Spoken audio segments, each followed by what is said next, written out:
Okay, good evening everyone.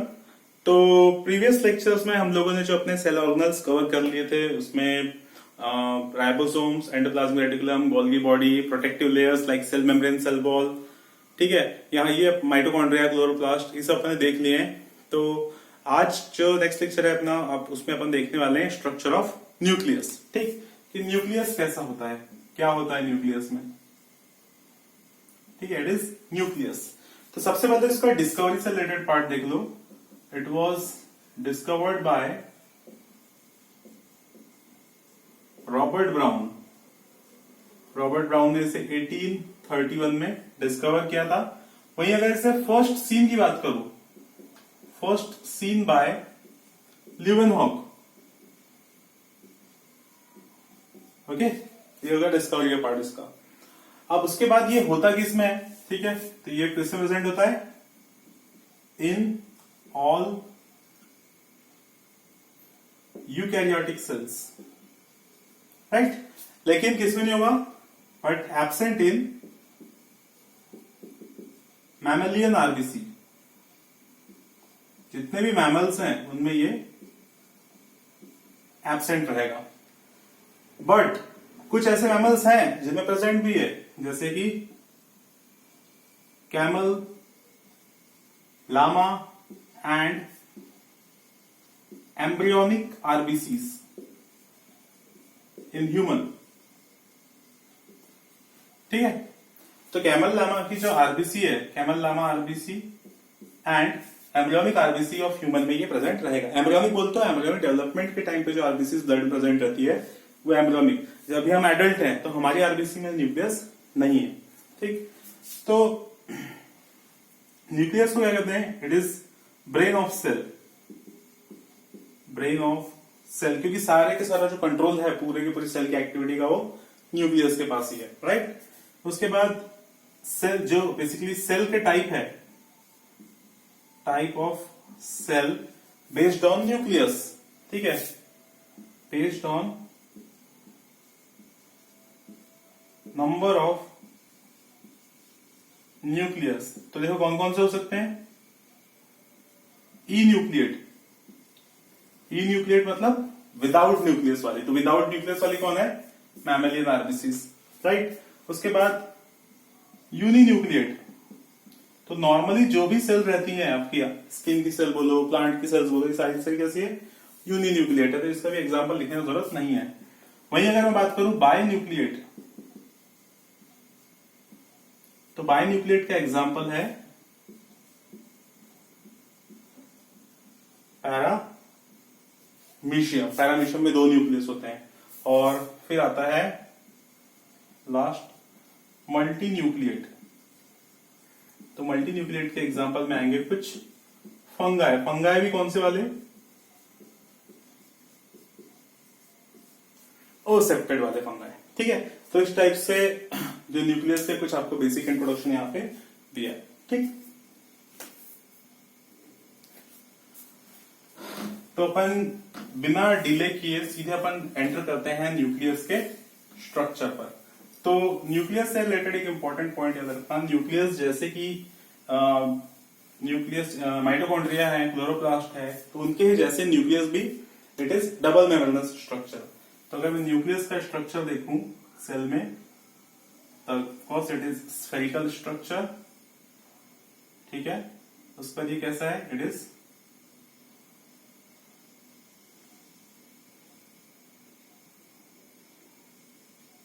Double membranous,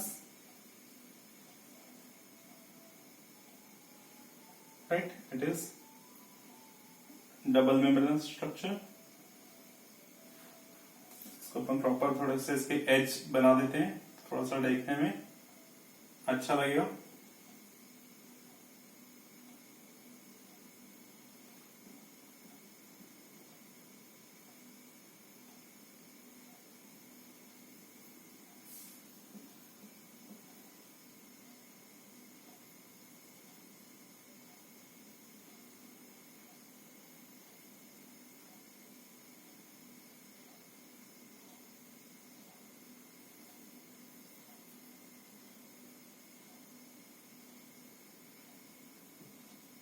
right. इस type से double membranous structure है। तो मैं यहां नाम भी दे सकता हूं इसको, this is outer membrane, this one is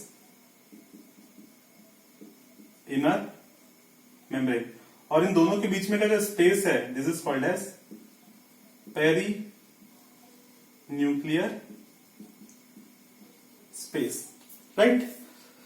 तो आपको अपन ने इसके पहले भी डायग्राम्स देखे हैं न्यूक्लियस के आसपास के, तो वहां पे आपको आसपास क्या दिखाई देते हैं इस टाइप से, एंडोप्लाज्मिक रेटिकुलम। अब एंडोप्लाज्मिक रेटिकुलम आरईआर वाली भी हो सकते हैं, रफ भी हो सकते हैं और स्मूथ भी हो सकते हैं। ये पार्ट भी अपन ने देखा है, ठीक है।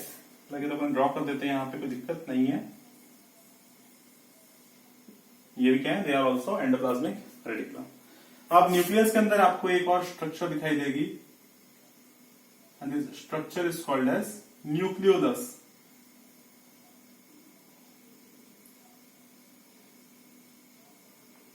So this is nucleolus, ठीक है। न्यूक्लियोलस का फंक्शन क्या है, राइबोसोम सिंथेसिस का है। न्यूक्लियस के बारे में अपन सेपरेटली पढ़ने वाले हैं, ठीक है। लेकिन फिर भी याद रखो ये राइबोसोम सिंथेसिस का काम कहां होता है, इट इज इन न्यूक्लियोलस। उसके बाद यहां पे अंदर जैसे कि सेल में साइटोप्लाज्म होता है, वैसे ही न्यूक्लियस में क्या होगा, न्यूक्लियोप्लाज्म। इसे कैरियोप्लाज्म भी कहते हैं, कैरियोप्लाज्म, ठीक है।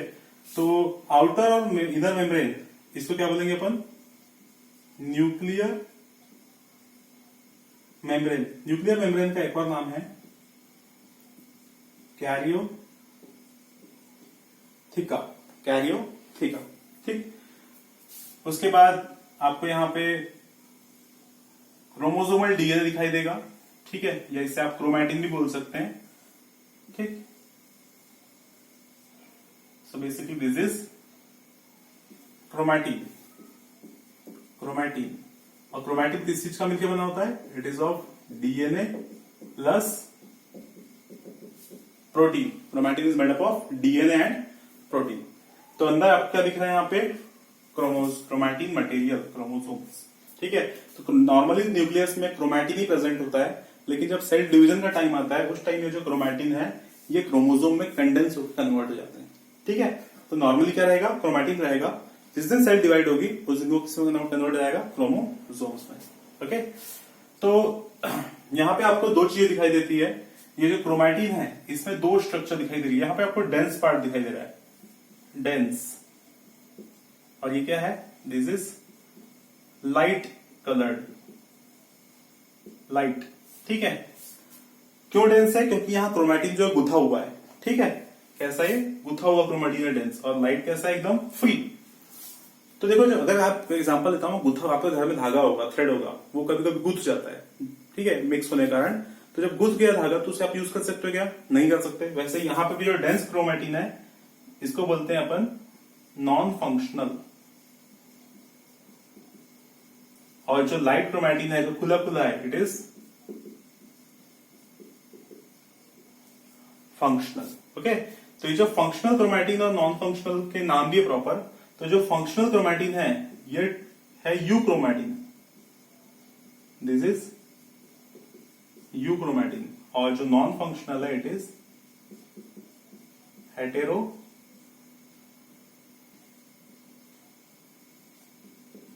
हेटेरोक्रोमैटिन, ठीक है।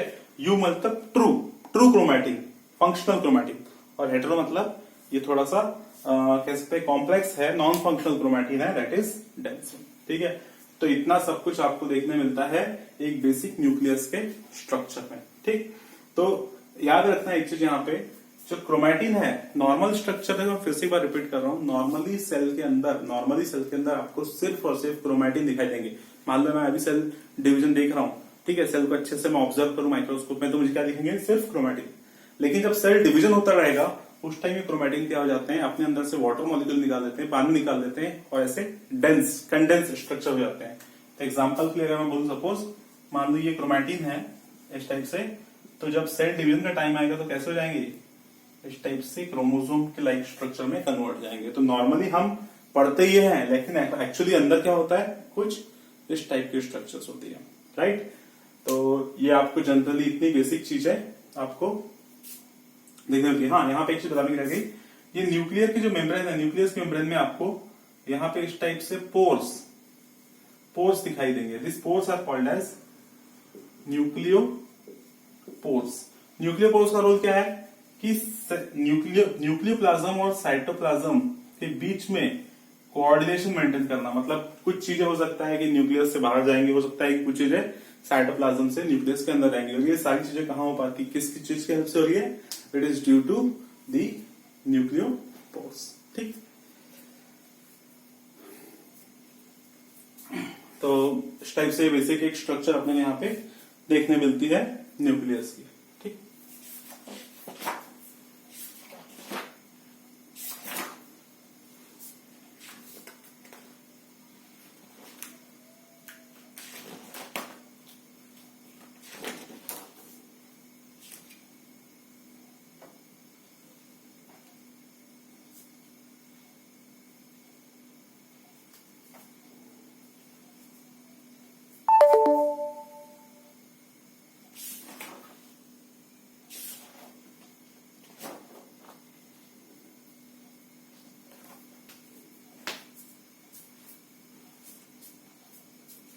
ओके, तो यहाँ पे जो न्यूक्लियोलस है, न्यूक्लियोलस का फंक्शन भी अपन यहीं पे देख लेते हैं।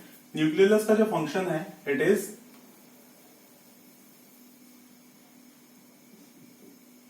आरएनए सिंथेसिस एंड आरएनए बोलते हो राइबोसोमल आरएनए एंड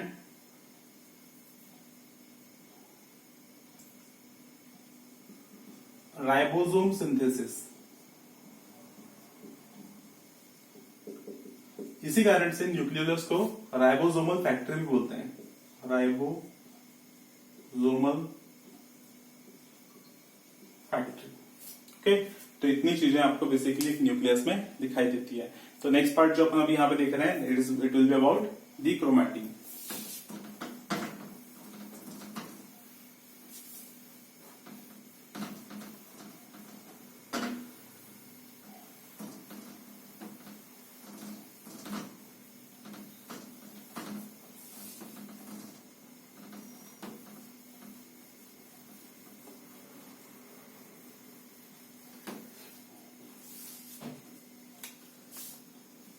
एक रिलेशन देख लो, क्रोमैटिन एंड क्रोमोसोम। तो मैं क्या कह रहा हूं, ये है आपका वो क्रोमैटिन, ठीक है, जो किसका मिलके बना है, डीएनए प्लस प्रोटीन का। और जो क्रोमोसोम्स हैं, ठीक है, तो क्या कब, ड्यूरिंग जब सेल डिवीजन होगा, ड्यूरिंग सेल डिवीजन, ये जो बेसिकली क्रोमैटिन है, ये किस में कन्वर्ट हो जाएगा, क्रोमोसोम्स में। ठीक है, ये क्रोमैटिन है और ये क्रोमोसोम है। तो क्रोमोसोम की अगर अकेला है तो मैं इसे बोलूंगा, इसे मैं बोल सकता हूं इट इज क्रोमैटिड। ठीक है, एक सिंगल क्रोमैटिड स्ट्रक्चर है, राइट। तो अगर सपोज अब मैं क्रोमैटिड पे आया तो थोड़ा सा क्रोमैटिड के बारे में देख लो, कैसे होते हैं क्रोमैटिड्स। आपने हमेशा सुना होगा या देखा होगा, क्रोमोसोम की स्ट्रक्चर कुछ ऐसी रहती है। ठीक है, इसका मतलब क्या है, ये एक क्रोमोसोम था, ये दो क्रोमोसोम थे, और ये दोनों के दोनों क्या है, आपस में जुड़े हुए हैं। ठीक है, तो नॉर्मली हमारे सेल में हम क्या पढ़ते हैं, 23 पेयर क्रोमोसोम्स है। 23 पेयर बोलो या 46 नंबर्स बोलो। ठीक है, तो आप क्रोमोसोम्स को साथ में भी लिख सकते हैं या फिर पेयर के फॉर्म में बता सकते हैं। तो अगर सपोज मैं बोल रहा हूं आपके पास 2 पेयर क्रोमोसोम दिए हुए हैं, तो उनकी लेबलिंग करना है आपको। ये एक पेयर और ये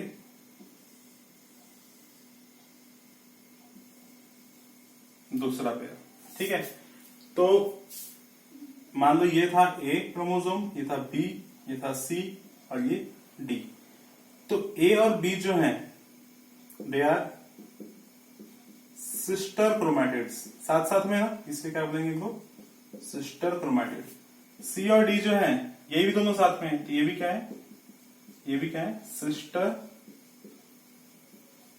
क्रोमैटिड।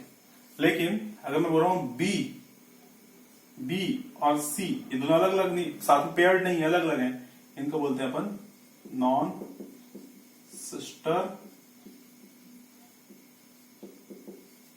क्रोमैटिड। ठीक है, तो इस टाइप से स्ट्रक्चर्स जो है आपको क्रोमोसोम्स क्रोमैटिड की देखने मिलती है। तो आने वाला लेक्चर, अगला लेक्चर रहेगा, इसमें अपन क्रोमोसोम के स्ट्रक्चर को काफी डिटेल में पढ़ेंगे और जो रिमेनिंग पार्ट रह गया है उसको यहाँ पे कवर करेंगे। ठीक है, तो आज यहीं रुकते हैं, इसके बाद का जो पार्ट है वो नेक्स्ट लेक्चर में देखेंगे। Thank you.